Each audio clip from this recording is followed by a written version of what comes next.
그 생기를 그 흙으로 당신의 모양과 형상대로 빚으시고 그 속에다가 생기를 불어넣으니 생명이 됐다 그랬거든. 그러면 그 생명이 됐다라고 하는 것이 뭘 말하는 거죠? 생명이 됐다. 그러니까 이 생기를 불어넣어서 생명이 됐다 하는 것은 뭐 생기를 불어넣었다는 건 뭘 말한다고? 자, 이걸 그냥 건성건성 나가지 말고 톡톡 부러지게 이제 이치를 깨닫고 확신을 해야 돼요. 그러니까 생기를 그 코에다 불어넣었다고 하는 것은 성령을 불어넣었다. 생명을 불어넣었다 그러면 어떻게 되죠? 그러니까 성경을 이해를 할 때 해석을 한다고 하면서 마구잡이로 갔다가 막 해석을 해버리게 된다 그 말이 잘못하면. 그러니까 생기를 불어넣었다고 하는 거는 코에다가 넣었다고 하는 것은 사람이란 이 존재는 그 말이에요. 육신은 하나님의 호흡, 하나님의 호흡, 생기는 호흡이잖아, 부었잖아. 그러니까 하나님의 호흡으로 산다는 뜻이죠. 그러면 육신은 하나님이 주시는 자연, 만물, 산소 모든 걸 호흡하며 살지요. 호흡이 끊어지면 죽는 거예요. 그러면 그걸 들고 이제 그럴 때, 그건 육이지요. 육신이죠. 영은 뭘로 호흡할까요? 영이 호흡을 하는데 뭘로 호흡을 해요? 영은? 아니, 영이 호흡을 하는데 뭘로 호흡을 하냐고, 영은. 영적인 거지. 하나님의 것이지. 신령한 것으로 호흡하지. 그러잖아요. 그러니까 영은 성령으로 호흡하지요. 그러잖아. 그러니까 성령을 불어넣었다는 말이 아니라 사람이란 존재는 하나님의 호흡으로 말미암아 입김으로 사는 존재다. 그러니까 호흡이 끊어지면 죽는 거죠. 자연도. 그렇죠? 그런 것을 들고 와서 이제 영적으로 들어오면 영적인 면에서 호흡은 뭐냐 그 말이에요. 호흡은 뭐냐 그러니까 하나님의 입김. 그럴 때에 하나님의 입김이란 말은 하나님의 말씀, 하나님의 이 교훈, 하나님의 이 지시, 그게 호흡이란 말이에요. 호흡. 하나님의 가르치심, 그것이 호흡이에요.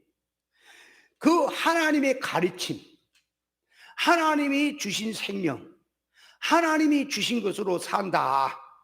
그런 의미가 호흡으로 생기를 불어넣었다고 하는 뜻이다 그 말이에요. 근데 거기서 잘 보세요. 성경을 이해할 때 생기를 갖다가 이제 사람의 그 구성 요소 있잖아. 구성 요소. 거기다가 놔두고 사람이 3분설이냐 2분설이냐 그렇게 지었느냐 그렇게 들어가 버리면 성경이 틀려버려요. 왜 그런가 하면 그 원문에 보면은 생기라고 하는 말이 히브리의 이 생기 하는 게 그 말이에요. 생기 그 말이에요.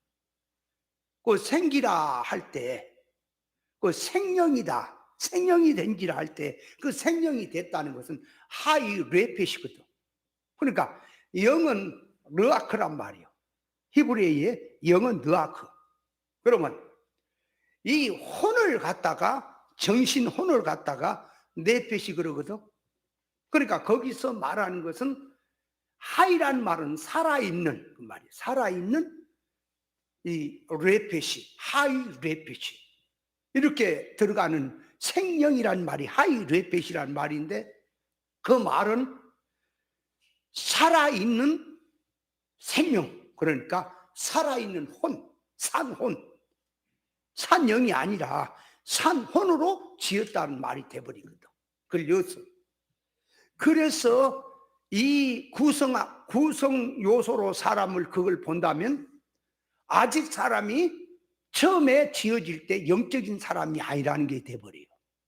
그러면 문제는 창세기 3장에 가서 자 생명이 된지라 그랬단 말이에요. 그러면 1장 26절에 이렇게 말하지요. 1장 26절에 벌써. 이제 창세기 2장에 그렇죠. 2장에. 예, 생기를 불어넣어 생명이 된지라 그랬죠. 그러면 1장에 벌써 26절에 남자와 여자를 창조했다라고 되어 있단 말이에요. 하나님의 형상대로, 모양대로. 그러면 보세요. 남자와 여자를 하나님이 창조했다라고 하는 속에는 그 남자 여자가 영육 결합체로 지어진 겁니까? 아니 그 내 패시고 뭐고 그냥 혼이고 뭐고 그런 거 따지기 전에 하나님이 인간을 지으시는 것은 영육 결합체로 지었냐 그 말이요. 그죠? 남자와 여자를 지은 속에 영육 결합체로 지었잖아. 1장에 벌써. 근데 2장에 와서 2장에 그렇습니까? 코에다 생기를 불어넣어서 생명이 된지를 하는 게 2장에 있어요. 그잖아. 그러니까 앞에서 말하는 그 남자와 여자를 지었다라고 하는 속에 그 말이에요. 그 속에 영육 결합체로 지었다라고 하는 것이 들어있는 거란 말이에요. 그러면 2장에 와서 나중에 와서 이제 사람을 짓는데 코에다가 생기를 불어넣어서 생명이 됐다라고 하는 것을 혼이라고 한다면 그 말이 그것이 그 혼이다. 그러니까 영, 혼, 몸 그렇게 들어갈 때 혼이다 그러면 아직 영적 존재가 못됐다는 얘기가 되잖아. 그렇죠? 그러니까 성경 해석이 개판되는 거예요, 이거. 자, 그래서 성경을 바로 이해를 할 때는 자 보세요. 생명이 되더라. 코에다가 생기를 불어넣었다라고 하는 것은 영적인 존재로 지었니 혼적인 존재로 지었니 그렇게 들어가면 안 된단 말이에요. 그 자체가. 왜 안 되죠? 그 1장부터 벌써 하나님이 지으실 때는 영육 결합체로 지었는데 뭔 소리 하는 거야. 그래서 이제 옛날에 내가 공부할 때 그 목사님이 가르침이 잘못된 거지요. 2장에 와서 이게 혼적인 존재로 먼저 지었다, 이 아담. 영적인 존재가 아니라 이게. 혼적인 존재로 지었다고 하다 보니 그럼 1장은 그럼 어떻게 된 거냐? 1장 26절에 남자와 여자를 지었단 말은 어떻게 된 거냐? 그걸 갖다가 사람이란 존재로 하냐? 암컷 수컷으로 이렇게 짐승 있잖아. 그러듯이 암컷 수컷으로 지었다. 이제 이런 소리가 나오는 거예요. 성경이. 그렇게 개판이나 뭐가 뭔 말인지를 모르고 영적으로 한다고 비벼가지고 막 내려 돌리는 거예요. 그러니까 우리가 성경을 이해할 때 이 성경을 이제 정확하게 성경에서 말하는 뭔 뜻을 정확하게 깨닫도록 해야 될 것이다 그 말이에요. 그렇다면 자 코에다가 생기를 불어넣었다는 말은 뭐라고요?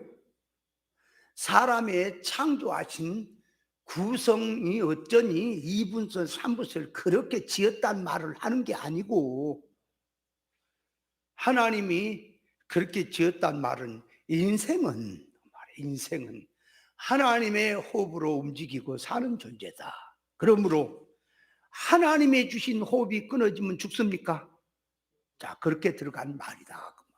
지으심. 그렇다면 이제 호흡으로 산다라고 하는 것을 이해를 해야 돼. 이제 해석을 해야 돼. 그러면 호흡이라는 말은 육신은 자연 이 공기, 산소, 호흡하고 삽니까? 그것도 하나님이 주신 거지요. 자연 은총으로. 그죠? 그래서 사람이 호흡이 끊어지면 죽지요. 호흡이 끊어지면 죽어요. 자, 그렇다면 호흡이 끊어지면 죽는데 자연 목숨 죽는 것은 알지요. 근데 영적 생명이 있다고 말해. 영이. 우리는 영육결합체니까 영이 이제 영도 호흡이 끊어지면 죽지요. 그러면 영적 면에서 호흡이 끊어진다는 것은 뭘까 그 말이지. 영적 면에서 호흡이 끊어진 게 뭐죠? 이강두사. 영적 면에서 호흡이 끊어지는 건 뭘 말해요?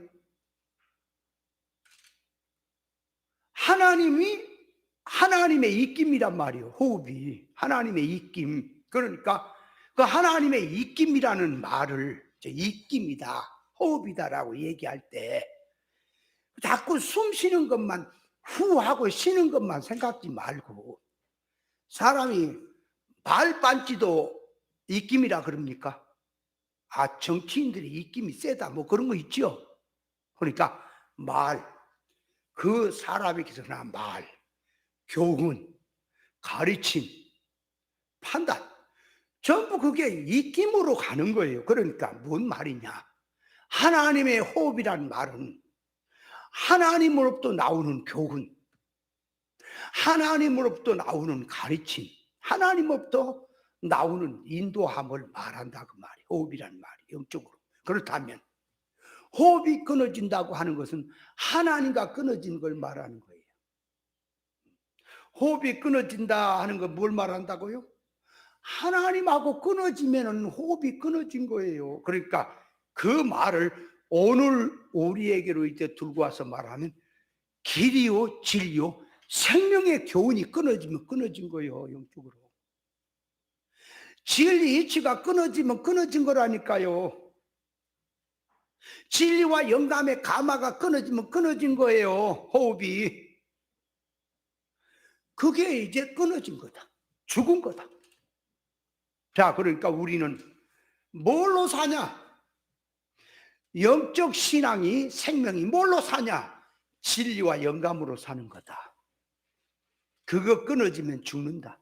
그렇다면 자, 사람이 죽었냐 살았냐 할 때, 죽었다 살았다 할 때 육신 생명, 자연 생명이 죽는 게 하나 있고, 또 하나는 영적으로 들어가서 하나님과 끊어진 게 죽는 게 하나 있고, 또 하나는 하나님과 기본 생명은 살아있어도 성장면에서 하나님과 생명이 연결되어서 성장이 돼야 되겠는데, 하나님과 성장면에서 이 진리와 영감으로 끊어져 버리면 죽었다고 말이에요. 자, 그렇다면 죽은 자, 죽었냐 그럴 때, 이게 지금 죽었냐 살았냐고 하는 것은 단순히 지금 자연 생명이 죽었냐 살았냐를 말한 것도 아니고, 종교 활동을 하는데 열심히 하느냐 안 하느냐에 따라 죽었냐 살았냐, 신앙이 죽었냐 살았냐 말한 게 아니라 길이요 진리요 생명, 그러니까 진리 본질 사상과 끊어진 것, 진리와 영감으로 끊어진 것, 그것이 죽었단 말이에요. 죽은 거란 말이 그게. 왜 못 느낄까? 그러면 자, 예를 들어서 비진리는 하나님과 끊어진 거 맞습니까? 천국 복음이 아니고 땅의 복음은 끊어진 거 맞아요? 그러면 이 진리 좁은 생명길로 가는 건 살았지만은 이 넓은 세상 사망길로 가는 것도 죽은 겁니까? 그러니까 진리 없는 신앙, 세상 넓은 길로 가는 신앙, 옛사람 새사람 구분을 못하고 옛사람으로 사는 신앙, 죽은 거다 그 말. 그것이 뭐냐? 하나님과 호흡이 끊어진 자들이다. 호흡이 끊어진다라고 하는 말을 잘 이해해야 돼요. 그래서 철저히 깨달아야 돼. 우리가 그럼 그 말을 가지고 하나의 지식만 그런 게 아니라, 내가 말만 아침에도 예수, 한낮에 예수, 점심때도 저녁때도 예수, 예수로 감사 그런 말 하지 말고, 주님과 동행한다는 게 뭐죠? 주님과 동행하는 게 생명이요. 그게 하나님의 호흡으로 사는 사람이요. 그럼 하나님과 주님과 동행하는 게 뭐예요? 주님과 동행한다고 하는 것은 뭘 말하냐면, 자, 예수님을 존재로 딱 놨습니다. 예수님을 존재로 이렇게 모셔왔어. 예수님이 야, 제자들에게, 사람들에게 들로 가자, 산으로 가자, 우리 함께 가, 같이 가. 그러니까 육신은 같이 가지요. 근데 그 영적 면에서 같이 가지 못하는 거 있습니까? 영적 면에서 의사적으로 삐뚤어지게 이용해 먹으려고 표적이나 보려고 따라가는 것도 있지요. 그럼 같이 가는 게 아니에요. 그럼 같이 가는 것은 먼저 몸뚱이가 같이 가지만, 껍데기는 같이 가지만 의사성이 하나가 돼야 같이 가는 거지. 의사성이 삐뚤어진데 어떻게 같이 갑니까? 그러므로 주님과 동행한다고 하는 것은, 존재로 말하면 예수 말이에요. 예수는 길이요 진리요 생명입니다. 그러면 그 예수님을, 이제 존재적으로 있던 그 예수님을 가지고 와서 지금은 안 보이잖아. 지금은 존재로 안 보이잖아. 그래도 지금은 존재로 안 보여도 지금도 길이요 진리요 생명으로 계십니까? 그죠? 그러니까 진리이시대요. 진리이치가 곧 주님이세요. 말씀이 주님이란 말이에요. 그 말씀으로 가는데 진리, 본질 사상으로 가는 삶이, 그게 주님과 동행하는 거다 그 말이에요. 비진리로 가는 건 주님과 동행이 아니에요. 확실히 우리가 깨달아서 들어가야 됩니다. 자, 그래서 오늘은 이제 먼저 하나하나 이제 깨달아 갑시다. 그래서 오늘은 마태복음 13장 34절 35절에 보면은, 자, 거기 한번 읽어봅니다.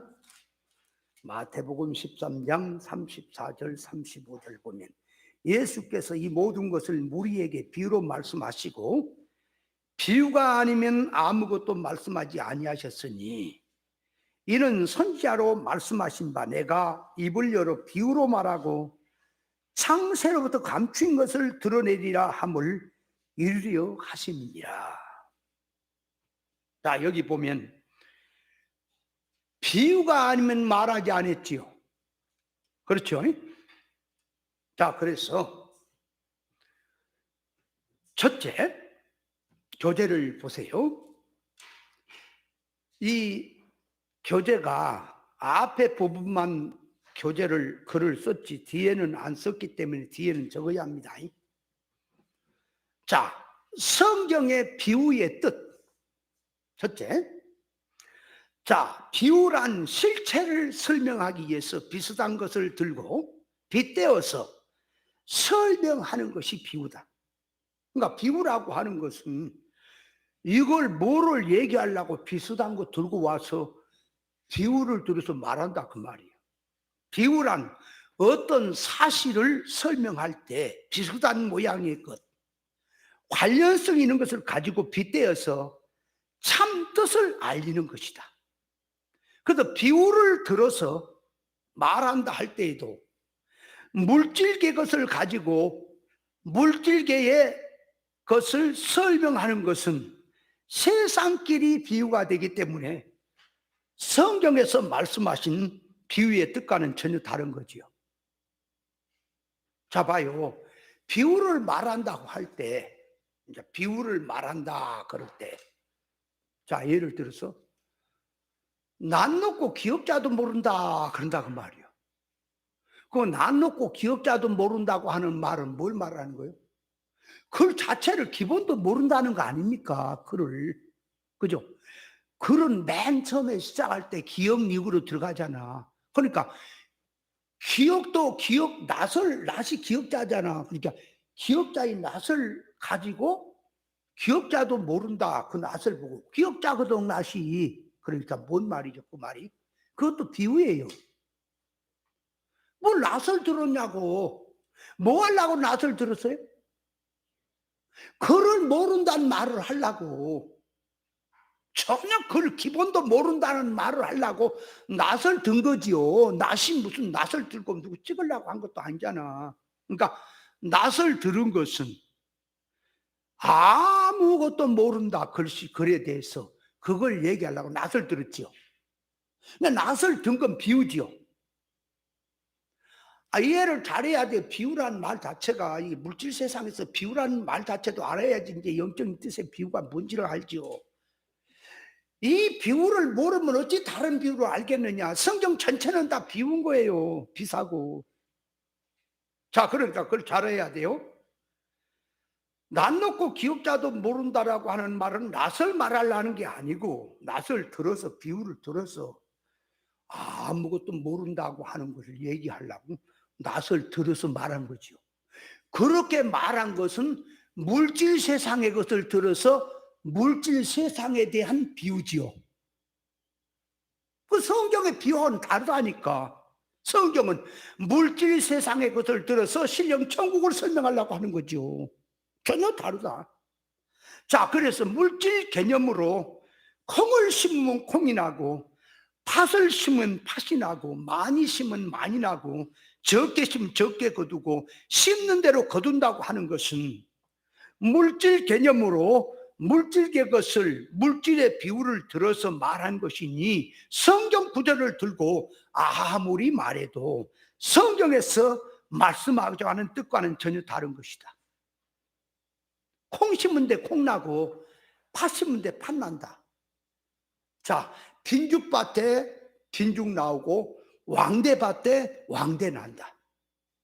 그러니까 대나무 있잖아. 큰 대나무 밭에 큰 죽순이 나고 대가 큰 대가 나오고 작은 대가 대나무 밭에서는 작은 대가 난다. 그걸 지금 들고 뭘 말합니까? 사람도 그 말이에요. 나는 출신이 있고, 그죠? 가문이 있고. 그래서 왕족의 가문에서 왕족 나오고, 그렇잖아? 그런 것들이 있다고 말이에요. 옛날부터 양반 쌍놈 하는 것도 있더라고 말이에요, 정신이. 그래서 이 선비의 정신을 말할 때 매난국준을 말하잖아. 그러니까 이 매화처럼 또 대나무처럼 곳곳하고 나오잖아. 그러니까 그런 것들을 들어서 말한 것은 콩 심은 데 콩이 났고 팥 심은 데 팥이 났다 하는 것을 들어서 요게 도둑놈 가정에서 도둑놈 나오고, 그죠? 아주 훌륭한 집안에서 훌륭한 사람 나더라. 이렇게 얘기하는 것 역시 물질 세상에서 있는 것을 들어서 사람 나는 거, 사람이 어떤 씨로서 어떤 사람으로 낳느냐 하는 것을 콩 심은 데 콩 나고 팥 심은 데 팥 난다라고 하는 것을 들어서 하는 것도 물질 세상에서 말하는 비유지요. 세상끼리 비유지요. 그것과는 성경은 전혀 다르다 그 말이에요. 그래서 성경에서 말하는 비유는 천국, 실상 세계를 놓고 세상에 있는 것을 가지고 비유를 들어서 말씀하신 뜻이다. 그러니까 성경에 말한 비유는 실상이 있단 말이에요. 천국의 실상 세계를 놓고 세상에 있는 것을 들어서 비유를 들어 말한다 그 말이에요. 그래서 계시를 알리는 방편이 비유와 비사와 상징을 들어서 알리는 것인데, 하나님의 의사, 소원, 마음의 뜻이 감추어 있으니 인간이 알 수가 없으니 인간에게 알도록 세상의 것을 들어서 알리시는 방편이 비유다 그 말이에요. 그러니까 비유라고 하는 것은 뭘 말한다고요? 천국을, 실상의 것을 알리려고 인간 눈에 보인 역사, 사건, 문자 나타난 걸 들어서 그걸 설명하는 것이 비유다 그 말이에요. 비유라는 뜻부터 알아야 성경을 기본부터 풀어가죠. 성경 말씀에서 비유를 들어서 설명하시는 것은 땅의 것을 들고 인간의 것을 들고 눈에 보이는 임시적인 눈에 나타난 것을 들어서 눈에 보이지 않는 천국의 것, 실상의 것, 영의 것을 설명하는 것이 성경에서 말한 비유의 뜻이다.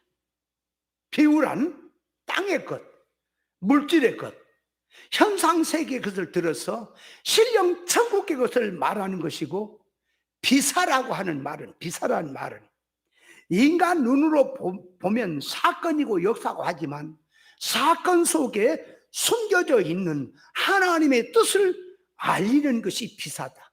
그러니까 비사란 말이 사건도 비유다, 그 말이에요. 사건도 비유다. 그러므로 성경에서 말하는 비유와 비사란 계시를 알리는 하나의 방편이다.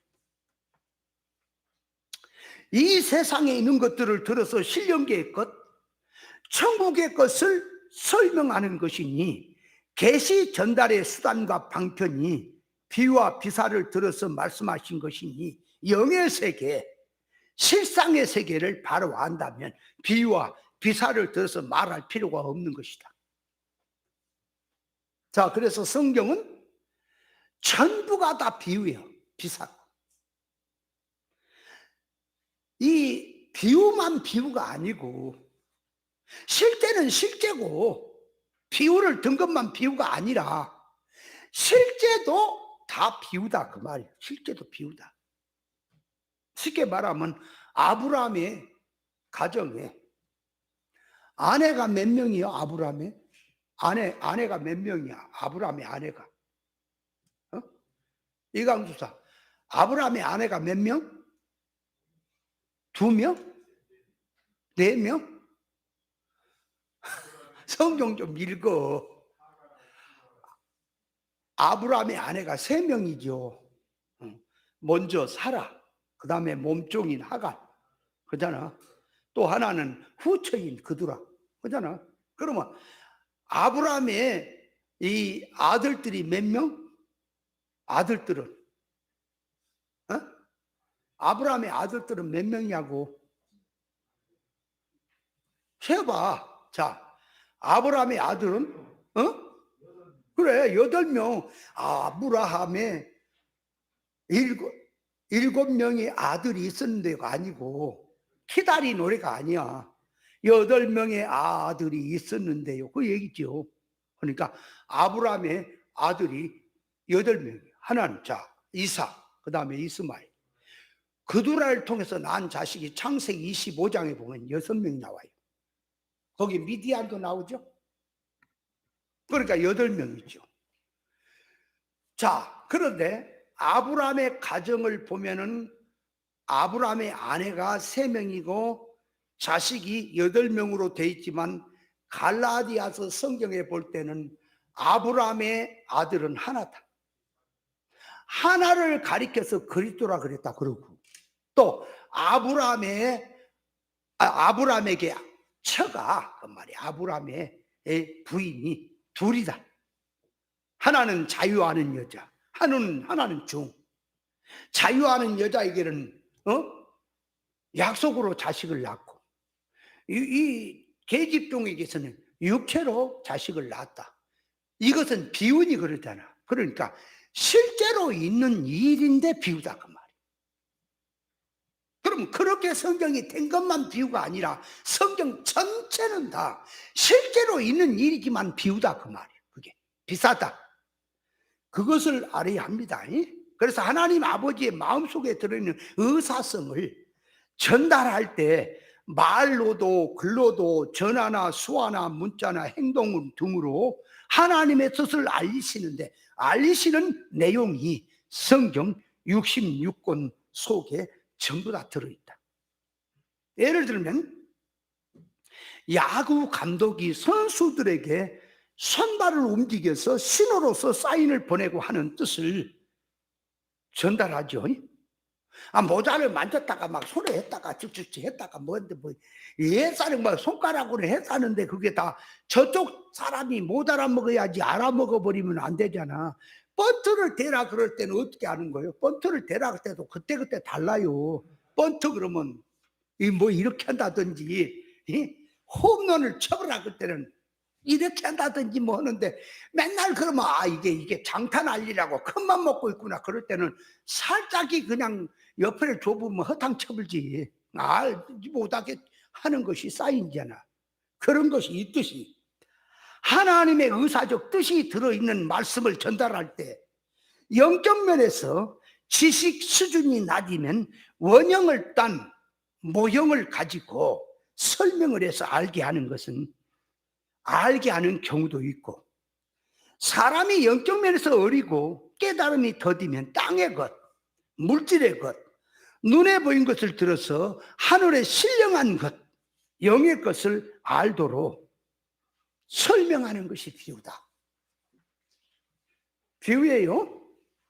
땅의 것을 들어서 하늘의 것을 비유하시고, 임시의 것을 들어서 영원한 것을 설명하시고, 세상의 것을 가지고 천국을 설명하시고, 그림자의 것을 들어서 실상계의 것을 설명하시고, 눈에 보인 것을 가지고 눈에 보이지 않는 것을 설명하시고, 사건을 가지고 실물을 설명하는데 현상세계의 것을 가지고 실상세계를 알게 하는 수단을 비유를 하므로, 천국을 땅의 것으로 비유를 들어서 하실 때 뜻을 바로 알아야 한다.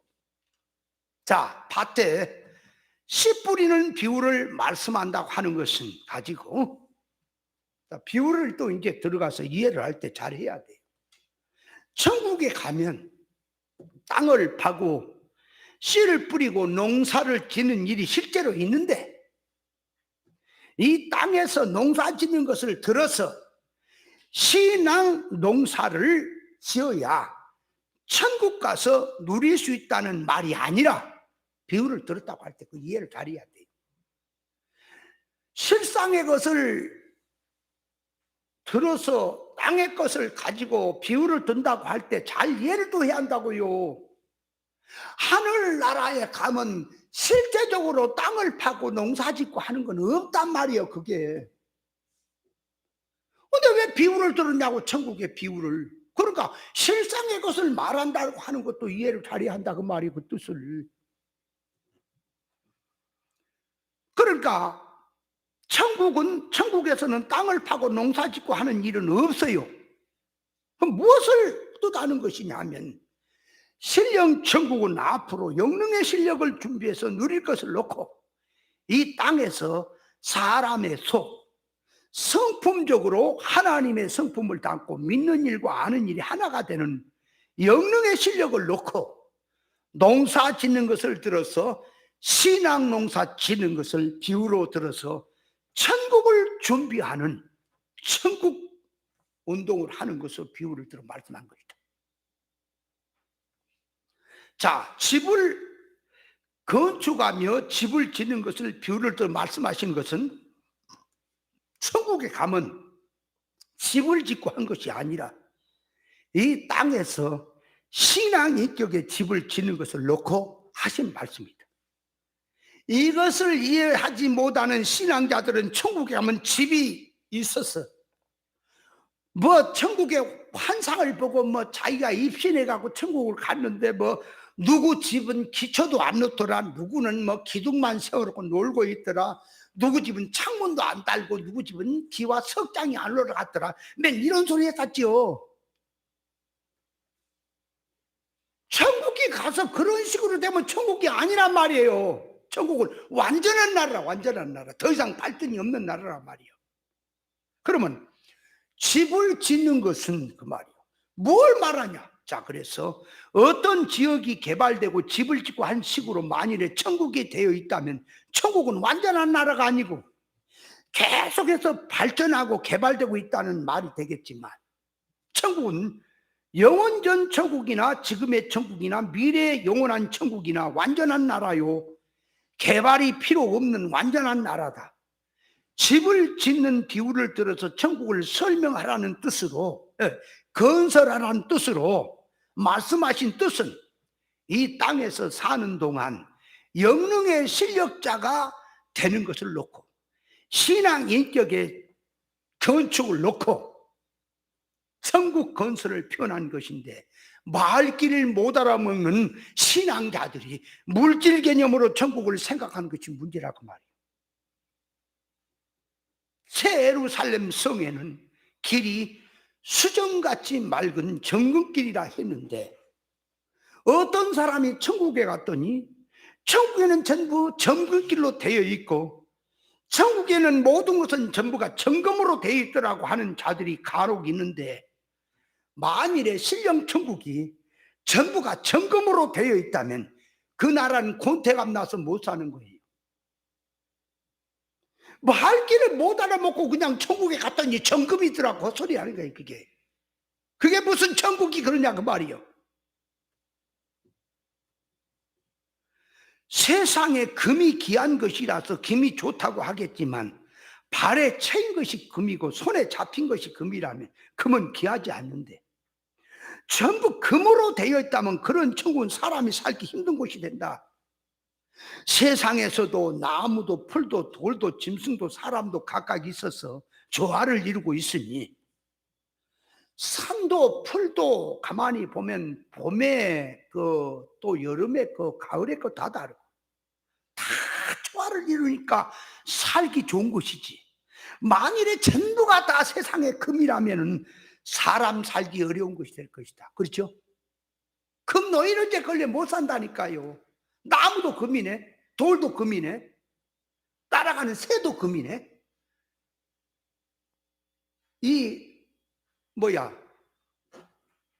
노루를 한 마리 잡았는데 금이네. 어떻게 먹어요? 금이 돼. 자, 말도 안 되는 얘기. 그러니까 이 천국 갔다 왔다고 하는 사람들의 그 발상 자체가 문제란 말이에요. 그게 성경이 그 물질 개념으로 자꾸 생각을 하는 거예요. 하늘나라는 완전한 나라입니다. 그러면 성경에서 정금을 들어서 말하는 것은 세상의 정금이 귀한 것이라서 귀한 것을 들어서 천국이 좋다는 점을 표현한 말이고, 정금 속에 들어있는 성질을 들어서 신앙성에 대한 비유를 들어서 표현한 말임을 알아야 한다. 교재가 뭐 달라요? 교재가 좀 더 해야 되는데 그렇구만. 자, 그러니까 하늘나라는 완전한 나라입니다. 더 이상 개발이 없습니다. 완전한 세계는 더 이상 발전이 없는 거예요. 근데 왜 천국을 여기서 꾸며라, 지어라, 건설해라, 이루라고 하느냐니까. 오늘 우리가 천국이란 나라는 그대로 두고 그 나라를 사용하고 활용하려니까 영능의 실력을 길러라는 소리를 그런 표현을 한 거예요. 그러니까 집을 지어라 하는 것은 뭘 말하는, 신앙 인격의 건축을 말하는 거란 말이에요. 하늘나라 가서 무슨 집 짓고 그런 게 아니라 자꾸 오해를 하니까 그러는 거예요. 자, 그래서 천국의 황금길이고 집들이 황금 보석으로 꾸민 집이라면 그 나라에 사는 국민은 어떤 사람이겠느냐 하는 점을 말하려고 최고로 좋은 것을 들어서 말씀하신 뜻이 정금길이라는 말을 한 거예요. 자, 새 예루살렘 성은 길이 다 정금길이다, 수정같이 맑은 정금길이다, 그런 것은 뭘 말한다고요? 그 나라에 가서 사는 국민의 수준이 얼마나 부자고 얼마나 영광스러운 자들이냐 하는 것을 말한다 그 말이에요. 옛날 시골의 도로 좀 보세요. 그 1년에 한 2번씩 갔다가 자갈을 갖다 도로에 부어요. 그러면 이렇게 두껍게 부어놓으면 이게 사람 다니기도 힘들고 니 아까 끌고 가기도 힘들고 자전거는 못 가요, 걸려서. 그래서 그놈을 이제 차가 왔다 갔다 하면서 다구니까 이게 부서지고 해서 이제 폐인데도 잡히고 해가지고 요게 이제 나중에는 옆으로 다 돈행에다 굴러가고 거기 잡혀가지고 그래도 차가 다닐 만큼 돼 있어. 그러다가 또 조금 지나면 막 길이 패이잖아. 그러니까 또 부어. 참 고약이에요. 그런데 그렇게라도 된 길이라면 괜찮은데 아주 물이 있고 시궁창 같은 그런 길도 있죠. 돌은 막 마음대로 올라왔다가 사람 잘못 넘어지고 그런 길도 있지요. 그런 길이 있어. 근데 그런 길에서 살다가 아스팔트를 까니까 이거 맨발로 다녀도 좋겠더라. 야, 아스팔트를 까라니까 그렇게 좋은 거야. 자전거도 막 스스스 가고 막, 약가도 그냥 힘도 안 들고 맨발 벗고 다녀도 되고, 거기서 저녁에 어떤 사람들은 이불 갖고 나와서 여름에 자는 사람도 있어요. 뭘 쳐놓고 거기다가 막 한쪽에다가 곡식도 놀고 그래요. 막 아예 아스팔트 까라니까 너무 좋은 거 있지요. 근데 아스팔트 깐 것보다 더 좋은 것이 뭘까요? 거기다가 그 말이요, 금으로 길을 깔아놓으면 어떨까요? 다 뜯어가면 도둑놈들 천지는 뜯어간대. 자기 집에도 황금 꾸민 보석 집이고 전부 막 대야도 뭐도 다 금이면 누가 그 길 그런 거 뜯어가요? 안 뜯어가지. 부자가 가난하니까 없으니까 뜯어가지, 그죠? 그러니까 정금길이라고 하는 것은 부자들이 사는 나라다.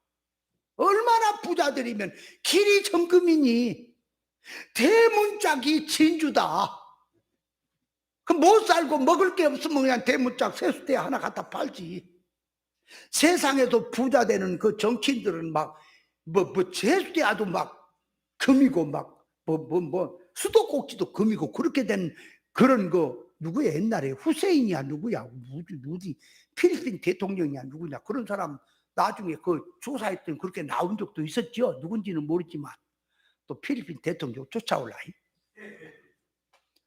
그러니까 세상에서도 잘 사는 사람들은 그렇더라고 말이요. 그러니까 어떤 사람은 세를 못 내가지고 지금 떼거리 걱정을 하는데, 어떤 사람은 관광 다니고 돈 쓰는 재미로 사는 사람도 세상에 있지요. 그러니까 사람이 사는 수준이 하늘나라는 그 말이에요. 그만큼 부유한 나라구나, 부족함이 없는 나라구나, 그걸 말하면서 정금길이라고 하는 그 정금길이라고 하는 속에는 길이 불변의 길이다. 변하지 않는다. 길이 변하지 않아. 왜? 국권이 다른 데로 넘어가는 법이 없다 그 말이에요. 그걸 말하려고 황금보석 꾸민 집이니 정금길이니 그 말을 쓴 건데, 아니 말길을 못 알아먹은 자들이 하늘나라 가니까 이제 정금으로 길이 됐더라고 이렇게 말하네. 자, 하늘나라 가면 길이 정금으로 되어 있어요? 안 되어 있어요? 얼른. 아니 하늘나라 가면 길이 정금으로 되어 있어요? 안 되어 있어요? 그나저나. 되어 있다고 했잖아. 새 예루살렘이 되어 있는 거지. 근데 그 정금으로 되어 있단 말이 비유라니까요. 비유라니까. 그 정금을 말하는 게 아니고 정금을 들고 가장 귀한 나라, 길이 그렇게 좋은 길을 가지고 사는 백성들, 그 나라는 불변의 나라, 그걸 지금 말하려고 정금을 비유를 들었다 그 말이에요. 그러면 하늘나라 갔더니 요한계시록에 이제 22장에 보면은 생명과일이 나오죠. 길이 있는데 물이 길 가운데로 흐르더라. 나는요 청년 때 성경을 딱 읽다가 이해가 안 가는 게, 아니 길이 사람이 다니는데 이게 새 예루살렘 성은 천국이라며, 천국에는 길 가운데로 물이 흘러버리면 사람이 배 타고 다니나 아니면 다리를 이렇게 걷고 다니나. 근데 물이 깊으면 또 사람 빠져 죽을 텐데 이거 도대체 뭔 말이냐 그래가지고 교회 가갖고, 그 우리 교회는 이제 옛날에 보면 전도사님이거든. 전도사만 물어봤죠. 아니 그 저기 새 예루살렘 성에는 길 가운데로 요한계시록 22장에 보면은 길 가운데로 생명수 강이 흐르더라고. 근데 뭘 말한 거예요? 그러니까 전사님도 그런 데가 있어? 아니 한장 된장 안에 그런 성경이 있어? 야, 그래 나도 생각을 못 해봤는데 뭔 말이지? 이제 이거는 전도사님한테 물어보니까 더 이상하네, 내가 이제. 그러면, 자, 그거를 이제 우리는 해석을 해야 돼. 그 비유란 말이에요. 그것도 비유요. 길 가운데로 물이 흐르더라 하는 말, 비유란 말이에요. 비유요. 그럼 그걸 해석을 해야지. 실상의 것을 드러내야지. 그러면 어떻게 해석해야 하는 거예요? 길이 뭐요? 길이 뭐요? 예수님이 길이죠. 예수님 말씀에 내가 길이요 진리요 생명이야 그랬잖아. 사람이 창조 목적대로 바로 가는 길, 사람이 하나님의 지으신 목적대로 바로 가는 길은 예수님이 기준이단 말이요. 예수님이 가는 그 길이다 그 말이요. 예수님이 가는 그 삶으로 가는 것이 그 인생이라는 길로 가는 거다 그 말이요. 그러니까 모든 인생들이 가고 있는 길, 그러면 삶의 목적이 들었죠? 다. 그러면 이 세상 보세요. 물질 세상에 모든 게 흘러가고 사람들이 다 소목적을 가지고 살아갑니다. 길로 갑니다. 그 길에 주역은 그 인생이 사는 삶의 가장 핵심이고 중심이 예수님입니까? 생명수입니까? 하나님의 생명의 말씀, 생명수가 그 가운데로 흐르고 있단 말이에요. 그런데 인생들이 그걸 모르고 살죠. 그러니까 자기가 사망길로 가니까 죽은 것이고 목마른 것이고, 생명길로 가지 못하고 그 생명길로 가면서 생수의 맛을 보지 못하니까 목마른 거 아니겠어요? 다 들어있는 말이죠. 다 비유란 말이에요.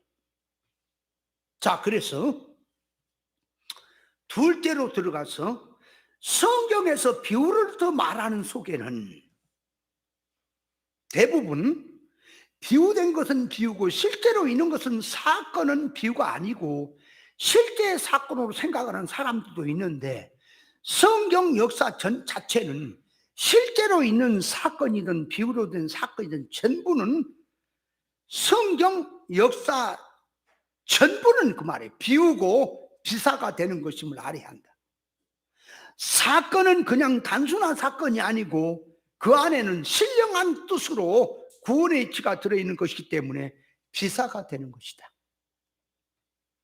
성경에서 씨 뿌리는 비유를 놓고 들어가서 보면, 자, 씨는 하나님의 말씀이고 밭은 사람의 마음을 말하고 열매는 하나님의 성품으로 만들어진 신앙 인격의 참 사람으로 만들어진 걸 비유하고 있다.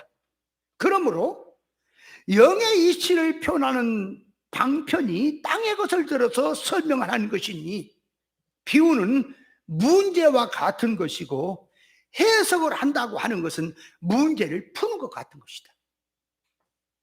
문제를 풀면 답이 나오듯이 성경에서 비유는 문제와 같은 것이고 그 안에 정답은 참뜻이 되기 때문에 성령이 하시는 말씀을 들을 기가 있는 자는 들으라고 했다. 자, 그러면 이제 성경의 비유라고 하는 것을 풀어서 이제 말한다고 할 때는 이게 자꾸 뭐 신령한 것처럼 얘기하지 말고 실상의 일란 말이에요. 시편 73편 1절 이하에 보면은 내 백성이 내 교훈을 들으며 내 입의 말에 귀를 기울일지어다. 내가 입을 열고 비유를 베풀어서, 그러니까 입을 열어서 비유를 베풀어서 옛 비밀한 말을 발표하리니 이는 우리가 들은 바요 아는 바요 우리 열조가 우리에게 전한 바라. 우리가 이를 그 자손에게 숨기지 아니하고 여호와 영예와 그 능력과 귀한 사적을 후대에 전한다고 했는데, 창세로부터 감춘 것을 드러낸다는 것은 감추인 세계의 것, 땅에서 보이지 않는 것을 보이는 것처럼 알게 하려는데, 영적 면에서 말귀를 못 알아먹고 어리기 때문에 비유와 비사와 상징을 들어서 천국을 설명하는 것이다. 비유를 들어 말씀하시는 것은 영적 면에서 어려서 못 먹으니까 깨달으라고 하는 것이고, 또 하나의 뜻은 알릴 자에겐 알리고 감출 자에게 감추려고 하신 것이다. 이사야서 29장 9절 이하에 보면 성경 하나님의 말씀은 무시간자기는 봉안책이라고 했고, 시편 119편 130절에는 주의 말씀을 열무로, 그 말이에요. 열무로 주의 말씀을 연다, 그 말이에요. 그게 비유를 푼다, 그 말이에요. 열무로 어둔한 자에게 비추어 깨닫게 하나이다 했는데, 주의 말씀을 연다는 것은 그 연다 하는 말에 옆에다가 성경을 써놓고 해석함으로 그랬다고 말이에요. 그러니까 감추인 비유를 연다는 것은 하나님의 문자 역사 사건 속에서 그 안에 들어있는 계시적 뜻을 해석한다, 그 말이에요. 해석한다. 그것이 비유를 베풀어 말한다는 말이다, 그 말이에요. 주의 말씀을 풀어서 해석하는 그 주의 감춘 말씀을 연다는 것이고, 계시를 연다는 것이다. 천국 비밀이 만대와 만세로부터 오므로 감춘 것인데, 천국 복음을 열어서 알려준다는 것은 무슨 신비한 것으로 한다는 것이 아니고, 성경 66권 속에 역사와 문자와 글과 사건 역사로 되어 있는 표면 속에 감추이고 숨겨져 있는 하나님의 계시의 말씀, 영적인 말씀을 풀어서 속뜻을 밝혀낸다는 것이 계시를 여는 것이다. 계시를 연다는 거 자꾸 신비한 거 하지 마세요. 방언을 말한다니까 알라리 일라리 그 자꾸 신비한 신비 운동이 떴다 감았다 해갖고 이상하게 보는 것이 신비한 게 아니에요. 아니에요. 방언은 하늘나라 말하는 게 방언이에요. 우리 인간 말로 하늘나라의 뜻을 담고 말하면 그 말을 인간이 못 알아먹어서 방언이란 말이에요. 하늘의 신비한 얘기를 한다고 떴다 감았다 어쩌다 여러분, 영적인 것이 뭡니까? 영적인 것이라고 하는 것은 그 말이요, 그게 하나님의 실상의 것을 말한 거예요. 진리가 영적이다 말이에요. 그래서 성경 표면 문자 껍데기를 보고 속에 들어있는 진리지를 통하여 바로 깨닫게 되면 계시의 문이 열렸다고 하는 것인데, 계시가 열렸다, 천국이 열렸다. 천국이 열렸다 그러면 어떻게 생각들 해요? 기도하다가 지붕이 확 열렸고 하늘나라가 환하게 보여갖고 천사 천군이 왔다 갔다 자꾸 그런 식으로 생각들 하지. 그래서 무당인 거예요. 이게 계시의 문이 열린 게 천국이 열린 거예요. 성경은 뒷전으로 하고 무슨 신비한 것을 해서 눈으로 보아서 영적으로 하늘이 열리는 식으로 계시의 세계를 보았다고 한다거나, 신비운동으로 들어가서 자기의 체험한 것을 성경처럼 말한 자들인데, 그런 것들은 성경에서 계시를 본 것이 아니고 신앙도 아니고 하나의 기독교 안에서 무당지심을 아래야 한다. 그러므로 영의 세계가 열렸다는 것은 주의 뜻을 깨달았다는 뜻이니, 계시는 받은 자밖에는 알 자가 없는 것이다. 그걸 말하는 거예요. 자, 셋째로 들어가서 비유를 들고 말한다고 할 때 주의할 점. 자, 첫째, 비유를 들어서 해석한다고 하면서 물질 개념으로 하는 것을 주의해야 된다. 그러니까 물질을 들어서 물질 개념으로 비유를 들어서 하는 거 조심해야 한단 말이에요. 성경은 영적 개념으로 된 하나님의 말씀을 육 기준으로 해석을 하게 되면 안 된다. 영 잘 되라고 주신 하나님의 말씀인데 육적 물질적 개념으로 이해를 하면 안 된다. 두 번째, 영해를 한다고 하면서 알레고리를 조심해야 된다. 알레고리가 뭐예요? 영이 한다는 소리요. 그러니까 물은 하나님의 말씀이다. 돌은 예수님이다. 불은 성령이다 하는 식으로 하나의 틀을 자기가 만들어 놓고, 성경에 사건이 있고 용어가 나오면 다 갖다 찍어다 붙여버려. 거기다가 인물이 비슷하게 나오면 갖다 끼워 붙여버려. 그런 식으로 성경을 해석하면 안 된다 그 말이에요. 성경에 물에 대해서 말할 때 성경에 쓰여질 때마다 다른 의미로 쓰여진 것인데, 하나의 틀을 만들어 놓고 끼워 붙이는 식으로 이해를 하면 뜻이 달라져 버린다 그 말이에요. 그래서 비유를 들어 말할 때 조심해야 돼요. 예수님께서 물 위로 걸으신 물이죠. 또 귀신이 물 없는 곳으로 다니기를, 물을 싫어하는 귀신 있지요. 노아 때 홍수의 물도 있지요. 또 요한계시록 12장에 보면 뱀이 입에서 물을 강같이 쏟아내는 물도 있지요. 또 음녀가 물이 앉아있는 물도 있죠. 그렇잖아요. 물이라고 해서 다 말씀이고 그렇게 들어가면 안 된단 말이에요. 무조건 갖다가 물 그러면 말씀으로 붙여가지고. 내가 얘기했죠. 이 기드온 용사를 선별할 때 300명을 뽑을 때 마지막 관문이, 시험하는 마지막 관문이 뭐라고? 물가로 가서 물을 먹게 하는데, 쪼글떠 앉아서 손으로 이렇게 훔쳐서 먹는, 핥아 이렇게 먹는 사람하고, 무릎을 팍 쳐박고 머리를 쳐박고 물을 먹는 사람하고 구별을 시켰지요. 근데 그걸 갖다 말씀 먹는 것이라 그러네. 한 장. 구원파에서 그런 식으로 해석하던가. 이 미쳤다, 이거 미쳤다. 무조건 물만 나오면 이것들이 그냥 물만 나오면 뻐적뻐적 거리 넘어지려 그러네. 이게 불만 나오면 불 속에. 그것이요, 불운동 그게 엎어지는 거지. 똑같아 그 사상이. 물만 나오면 말씀이라고 갖다 엎어져 버려. 거기다가 불만 나오면, 성경에 불만 나오면 성령의 역사라고 갖다 엎어져 버려. 그래. 간질병 든 거 영적으로 보면 그것도 물도 다 달라요. 때 따라서. 그러면 강물 있죠. 강물. 요단강이 있잖아. 요단강은 뭘 말하는 거예요? 요단강을 건너가잖아. 묘맥 거두는 시기에 물이 엄청나게 많을 때 법궤를 맨 제사장들의 발이 닿을 때 물이 갈라져서 건너갔잖아.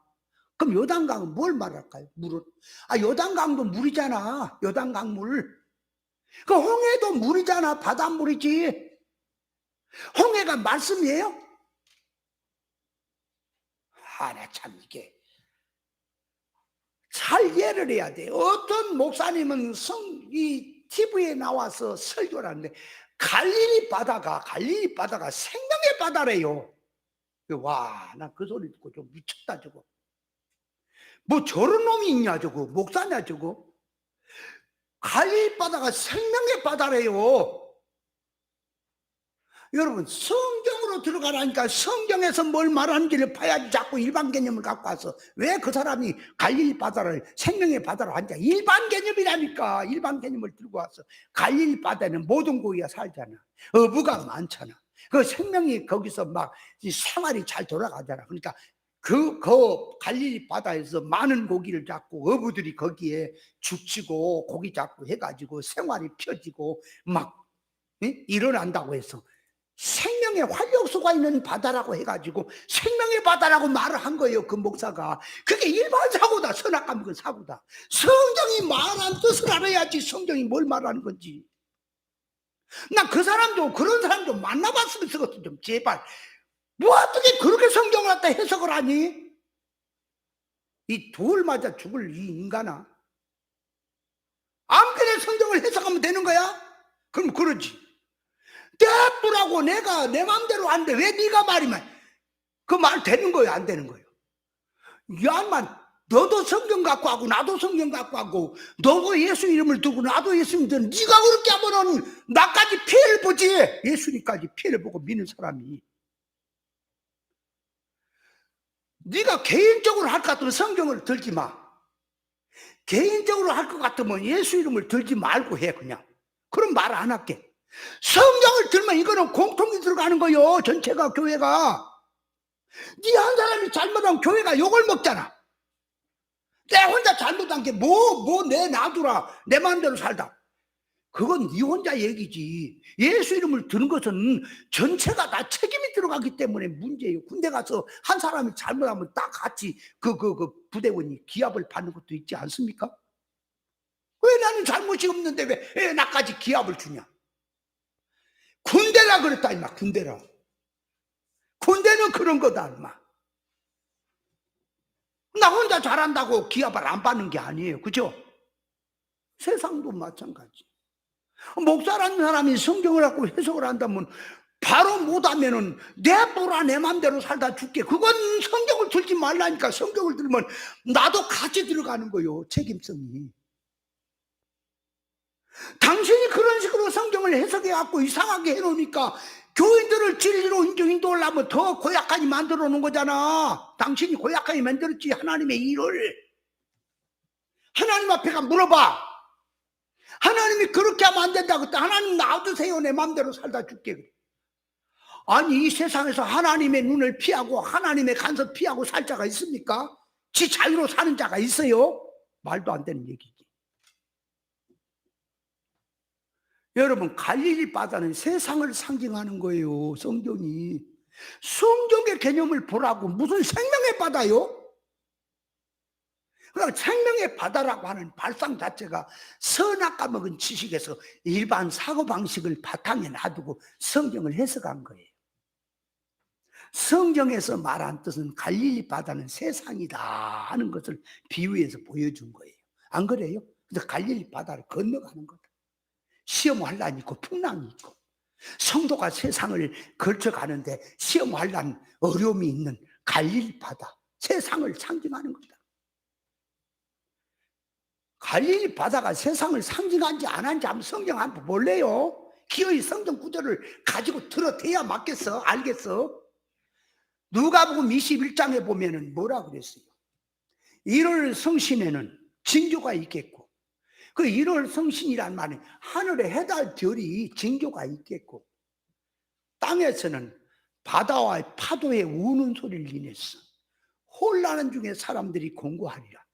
사람들이 세상에 임할 일을 바라보고 바다의 파도가 아주 굉장히 위협을 하고 몰려오듯이 세상이 시험 환란 많은 이런 세상에서 되어질 일을 바라보고 기절함으로 기절 초풍할 때가 된다.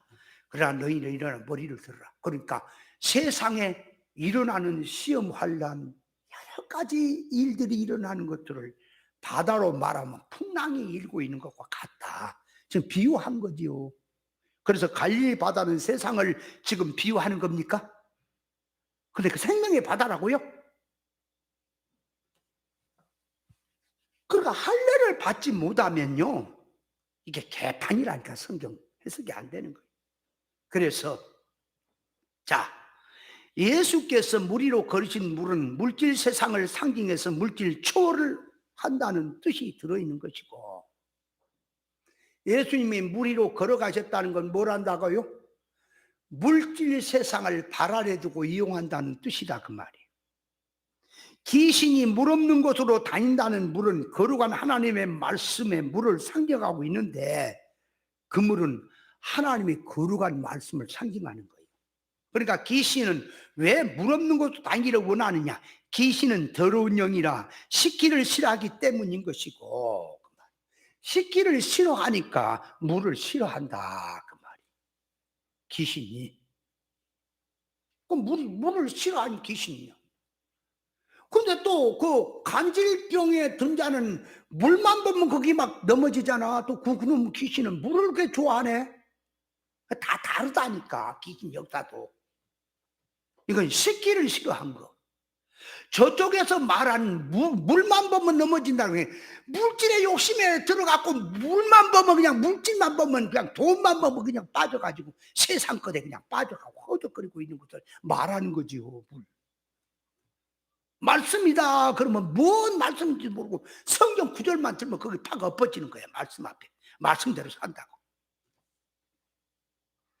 노아 때 홍수의 물은 하나님의 진노의 심판의 말이 되는 것이고, 노아 때 홍수의 심판은, 홍수의 물은 심판의 물이란 말이에요. 심판의 물. 흐르는 강물은 흐르는 시간과 사건의 역사를 상징하는 것이다. 그러므로 물을 통하여 계시를 하실 때마다 각각 다른 뜻을 말씀하신 것인데, 물이라면 무조건 말씀이라고 하면 안 된다. 막 갖다 끼워붙이면 안 돼요. 그럼 아까 기드온 용사가 물 먹는 걸 뭘 말하는 거예요? 말씀 먹는 것이 아니에요. 그거 말씀 먹는다면은 무릎을 꿇고 머리를 쳐박고 물 먹는 데만 신경 쓰는 게 좋은 거지요. 쉽게 말하면 하나님의 말씀 들으러 와갖고 두리번 하면서 누가 왔나, 몇 명 왔나,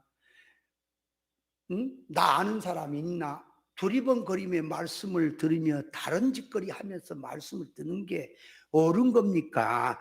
말씀을 듣는데 정신을 쳐박고 아무 생각도 다른 거 보지 않고 오직 말씀만 경청하는 게 좋은 겁니까? 그 기드온 용사의 물 먹는 걸로 말하면 물 먹는 정신을 팔려서 오직 물만 먹고 있는 사람이 그 말씀이라고 하면 좋은 거지. 왜 그런 사람을 집으로 보내요? 그 두리번거리고 물을 먹으면서 앞뒤도 보고 좌우도 보고 이렇게 경계태세로 먹는 사람은 이게 말씀 먹는 것이면 이게 순전히 건성으로 말이야, 기회주의자구나 이렇게 보는 거 아니겠어요? 그래서 말씀 먹는 것으로 이해를 하면 안 되는 거예요. 그게 그럼 뭘까? 뭘 말하는 건지를 이해를 해야지. 무조건 물만 나오면 말씀이야. 예를 들어서 콩이 10바퀴 구르는 것과 호박이 1바퀴 구르는 것 중에 어느 것이 멀리 가겠느냐, 이렇게 말하는 것은 콩과 호박의 말이 아니고 신앙을 놓고 비유를 들어서 하는 말인데, 자, 콩이 구르는 것은 인간의 노력과 계산으로 하는 것을 말하고, 호박이 1바퀴 구르는 것은 하나님의 능력으로 하나님을 의지해서 하나님이 한판 밀어주는 것으로 이해를 하고, 그래서 사업을 하든 장사를 하든 무엇을 하든지 사람의 노력 가지고 사람의 계산 가지고 말이요, 꼼짝꼼짝 계산하지 말고 하나님께 모든 걸 맡겨라. 하나님이 한 판만 밀어주시면 잘 된다는 식으로 물질 개념으로 들어서 콩 10바퀴 구른 것보다 호박 1바퀴 구른 것이 낫다고 얘기를 한다면 그거는 성경이 말한 비유가 아닌 거예요. 그거 세상 비유인 거예요. 그런 말도 많이 하죠, 육댕이들이.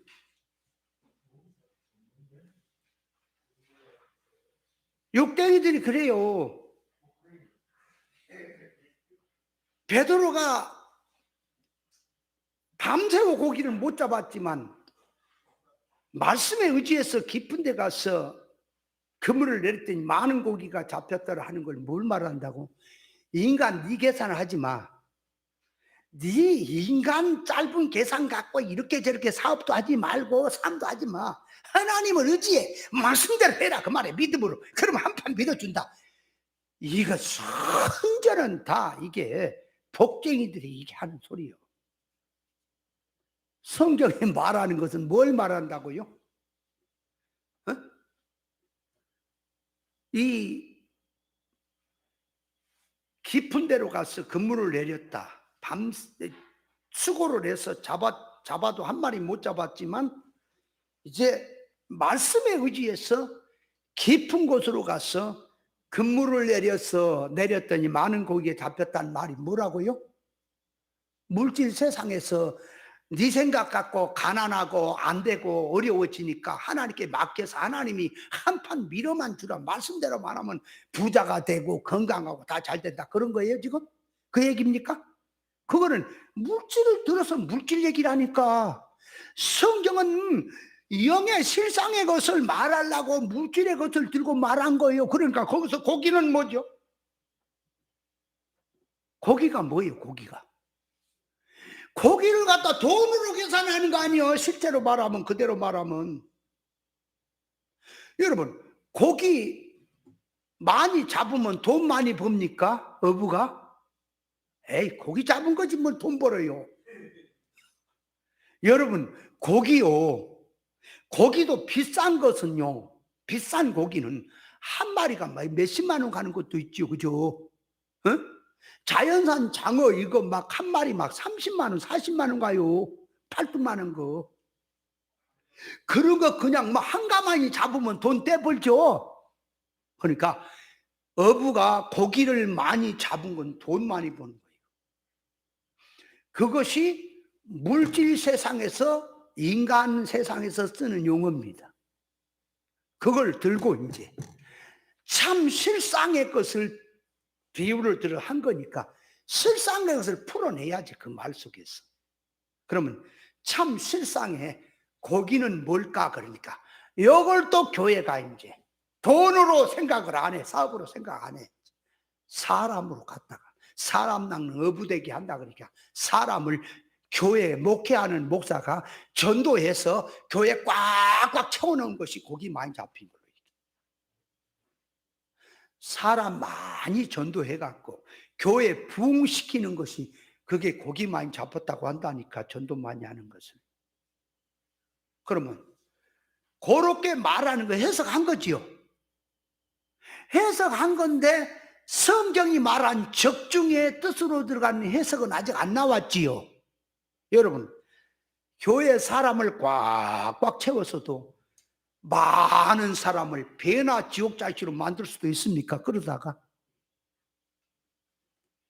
그러니까 많은 사람을 전도해서 꽉꽉 채웠는데 주님이 이 임금이 와서 많은 사람이 찾는데 애복 입지 않은 자는 쫓아내 봅니까?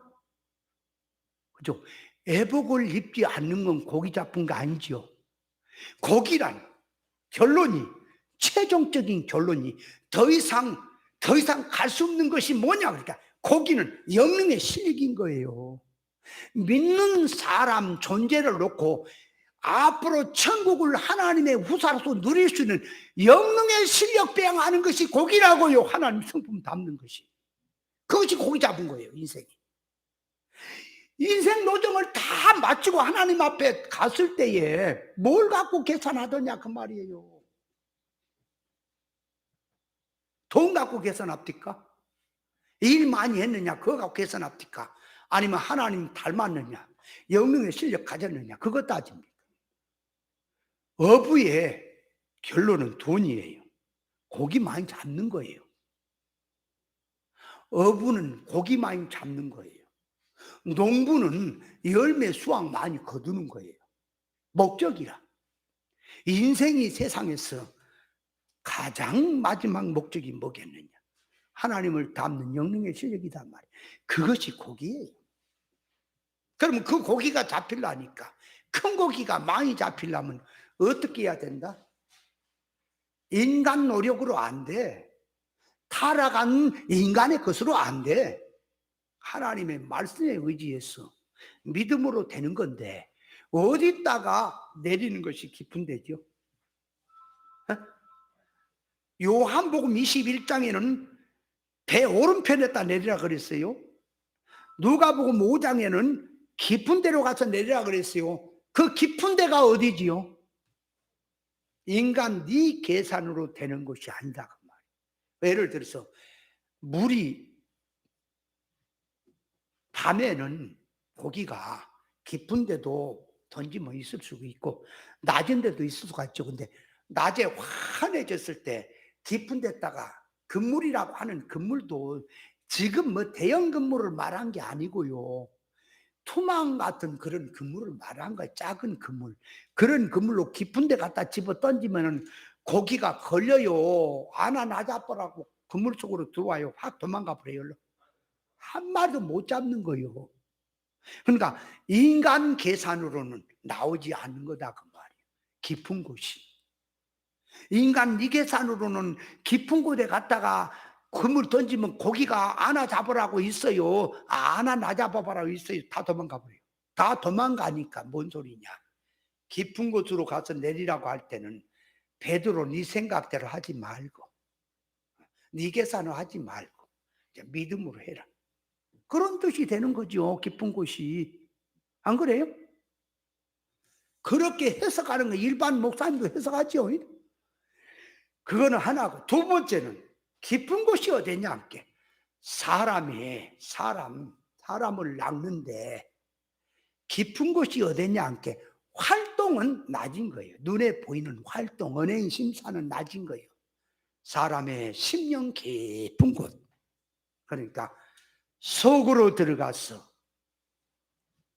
뭐가 고장났는지 뭐를 해결해야 되는지 속성으로 들어가서 그걸 고치게 해야 된다. 그래야 그게 인격으로 사람이 참 사람 되는 거다.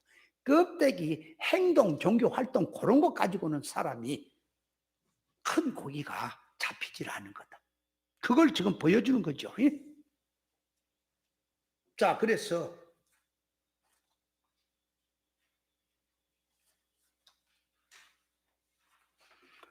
믿고 세례를 받는 자는 무슨 독을 마치려 해를 받지 않는다고 하셨는데, 이 말씀을 어떻게 이해를 해야 성경에 적중된 뜻이 되겠느냐.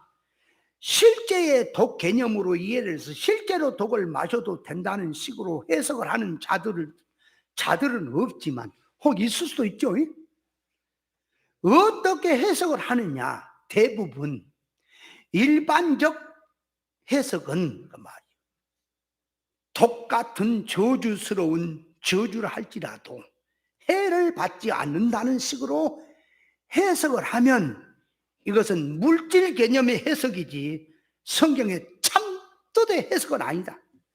성경에서 믿고 세례를 받는 자는 무슨 독을 마실지라도 해를 받지 않는다는 독은 영적 면에서 독이란 거짓 복음, 외식적 신앙, 성경 구절이고 비진리, 땅의 복음, 비진리를 말하는 것이 영적 면에서 사람을 영적으로 죽이는 독인데, 그런 비진리적인 독을 먹게 되면 영적 생명이 죽는 것이고 영적으로 망하는 것인데, 믿고 세례를 받는 자는 무슨 독을 마시려 해를 받지 않는다는 뜻은 믿고 하늘의 것으로 세례를 받고 진리로 무장을 해서 분별하는 신앙은 어떤 이단의 소리나 거짓 종들의 소리나 땅의 복음의 소리나 어떤 것을 들어도 영적 면에서 피해를 받지 않는다는 뜻이다. 에덴 동산의 뱀 마귀가 뱀의 독으로 아담과 하와를 유혹하고 미혹해서 넘어지게 했는데, 영축적으로 가야 될 것을 육축적으로 가게 한 것이 사단 마귀 유혹이고 독사의 독과 같은 거다. 자, 에덴 동산에서 보세요. 하나님은 선악과를 먹으면 죽는다. 뱀은 선악과를 먹어도 안 죽고 하나님처럼 된다 그랬단 말이에요. 그러면 그렇게 말하는 속에는 포커스가 있어요. 방향이 있단 말이에요. 뭐냐? 하나님은 선악과를 먹으면 정령 죽는다는 말은 영적으로 들어가서 하나님과 끊어져서 죽고, 그 다음에 영적으로 죽고 육신은 때가 되면 자동으로 죽는다. 사망이다. 그걸 말한 거죠. 근데 뱀이 마귀는 어디로 가느냐? 하나님의 말씀을 가지고 안 죽는다고 하는 것은 영적으로 가야 될 것을 육으로 간 거예요. 육으로. 그러니까 뱀 말을 들으면 임시로 보면은 하와가 선악과를 먹는 순간 죽어버려야 되는데 안 죽었잖아. 안 죽고 주일학교 이제 설교를 할 때 우리 그러잖아요. 옛날에 선악과를 누가 따왔다고? 누가 따갖고 왔다고? 하와가 먹고 따갖고 와서 남편도 줬다 그랬지. 주일학교 설교할 때 안 그랬어요? 안 그래 봤어? 그러니까 이 선악과를 이제 먹으면 정령 죽는다고 하는데, 하나님은 영이 죽는다. 육신은 따라가고 영축적으로 들어가서 말을 해. 뱀은 영은 모르겠고 육으로 가서 육이 안 죽는다. 그러니까 이 아담이 가만히 육의 눈으로 보니까 하나님의 말씀이 거짓말로 들려요, 안 들려요? 뱀의 말이 참말로 들려요, 안 들려요? 죽는다고 해도 안 죽었네? 그러니까 눈에 보는 눈에서 육신이 팍 죽어버렸으면은, 아이고 우리 하와 씨가 저거 먹지 말라는 하나님의 말씀에 먹지 말라는 선악과를 왜 먹어갖고 죽냐 그렇게 하면서 자기는 안 먹겠지요. 근데 안 죽었걸랑. 2개나 먹었는데도 자기는 안 죽었다는 거야. 2개 먹었다래, 하와는. 아담은 이걸 먹다가 이제 하나님 앞에 이제 걸려갖고 목으로 튀어나온 게, 걸려갖고 나온 게 남자는 여기가 생겼고 여자는 2개를 뭐 과성으로 튀어나왔다 그냥. 그렇게 말을 하잖아. 그러니까 선악과를 먹어서 정녕 눈에 보인 면에서 육신이 죽어버리면 안 먹지요. 근데 안 죽었잖아. 근데 영적으로 보면 죽었지요. 똑같아요. 오늘 또 하나님 말씀이, 잘 봐요.